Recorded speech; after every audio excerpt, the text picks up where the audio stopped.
Bismillahirrahmanirrahim. Assalamualaikum warahmatullahi wabarakatuh. Selamat pagi untuk Ibu dosen yang terhormat, Ibu Andi Hasrianti, SS MPD, beserta teman-teman yang saya cintai di kelas PBA semester 1. Kami dari kelompok 7 akan mempresentasikan mengenai diksi atau pilihan kata. Adapun materi yang akan kita bahas nanti yaitu yang pertama ada pengertian diksi, yang kedua ciri-ciri diksi, yang ketiga jenis-jenis diksi, yang keempat pilihan kata dan penggunaan diksi, yang kelima fungsi kalimat pada diksi, dan terakhir syarat dan tujuan diksi. Perkenalkan, nama saya Khalifah Thohirah, NIM 20 212 10 15, asal daerah Kabupaten Pangkep, asal sekolah MAS DDI Bong Cindea Pangkep. Akan membahas poin pertama dan kedua, yaitu pengertian dan ciri-ciri diksi. Langsung saja kita membahas tentang pengertian diksi. Diksi adalah berupa pilihan kata yang memiliki makna tepat dan selaras, atau dalam penggunaannya memiliki kecocokan dalam mengungkapkan gagasan dengan pokok pembicaraan, peristiwa, dan halayak pembaca atau pendengar pilihan kata tersebut. Maksudnya begini, pilihan kata dalam penulisannya digunakan untuk memberi makna sesuai dengan keinginan penulis dan pengertian kata-kata mana yang digunakan untuk menyampaikan suatu gagasan. Selanjutnya kita beralih ke poin kedua, yaitu ciri-ciri diksi. Yang pertama ada tepat dalam pemilihan kata atau mengungkapkan gagasan atau hal yang diamanatkan. Yang kedua dapat digunakan untuk membedakan secara nuansa makna dibentuk yang sesuai dengan gagasan dan situasi serta nilai pembaca. Yang ketiga ada mengungkapkan pembedaharaan kata yang dimiliki bahasanya oleh masyarakat dan dapat menggerakkan dan memperdayakan kekayaan tersebut menjadi jaring kata yang luas. Jadi, sehubungan tentang pengertian dan ciri-ciri diksi yang saya bahas, kita juga harus mengetahui tentang jenis-jenis diksi, pilihan kata, dan penggunaan diksi. Jadi, adapun jenis-jenis diksi dan pilihan kata penggunaan diksi akan dijelaskan oleh teman saya selanjutnya. Baik, sekian dari saya. Terima kasih. Bismillahirrahmanirrahim. Perkenalkan, nama saya Nurul Mutmainnah, NIM 013, asal Mamuju, dan asal sekolah saya Pondok Pesantren Syekh Hasan Al-Yamani. Di sini saya akan menjelaskan poin ketiga dan keempat, yaitu jenis-jenis diksi dan penggunaan diksi.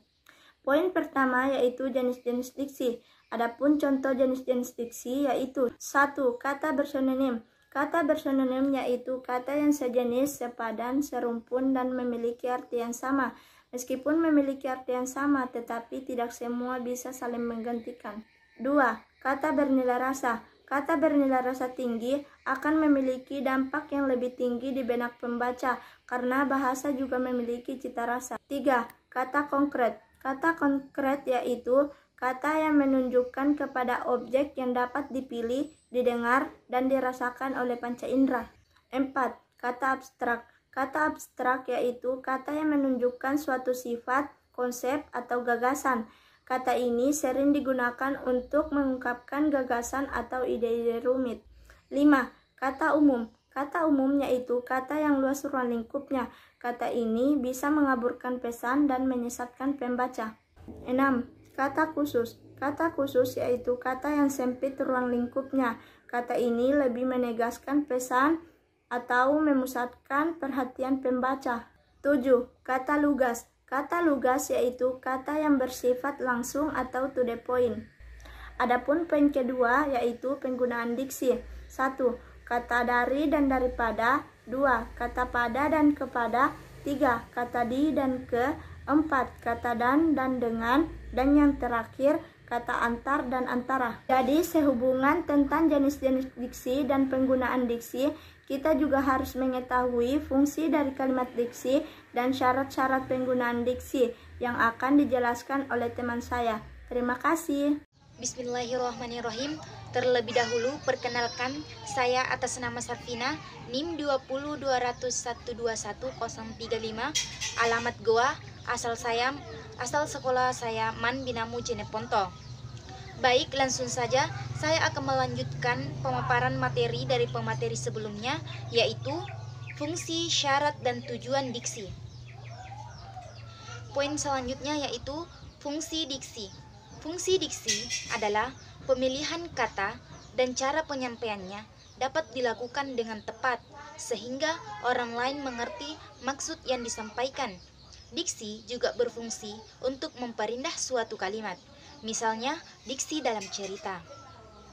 Dengan diksi yang baik, maka penyampaian cerita dapat dilakukan secara runtut, menjelaskan tokoh-tokoh, mendeskripsikan latar dan waktu, dan lain sebagainya.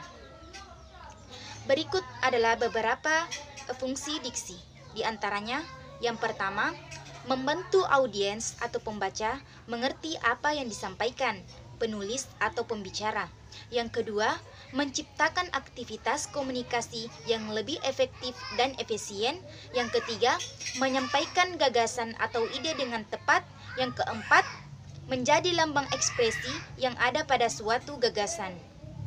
Selanjutnya, yaitu syarat dan tujuan diksi. Adapun syarat dan tujuan diksi. Poin pertama, syarat-syarat diksi. Ada beberapa syarat-syarat diksi, di antaranya yang pertama, penggunaan kata konotasi dan denotasi secara cermat. Yang kedua, penggunaan kata sinonim atau hampir sama maknanya secara cermat. Yang ketiga, dapat membedakan kata-kata yang memiliki ejaan yang mirip. Yang keempat, penggunaan kata kerja pada kata depan harus secara idiomatis. Yang kelima, harus dapat membedakan kata khusus dan umum dalam tulisan atau pidato agar ketetapan diksi terjamin. Yang terakhir ialah memperhatikan pemilihan kata yang tepat secara berkelanjutan dalam suatu tulisan ataupun pidato. Poin selanjutnya yaitu tujuan diksi.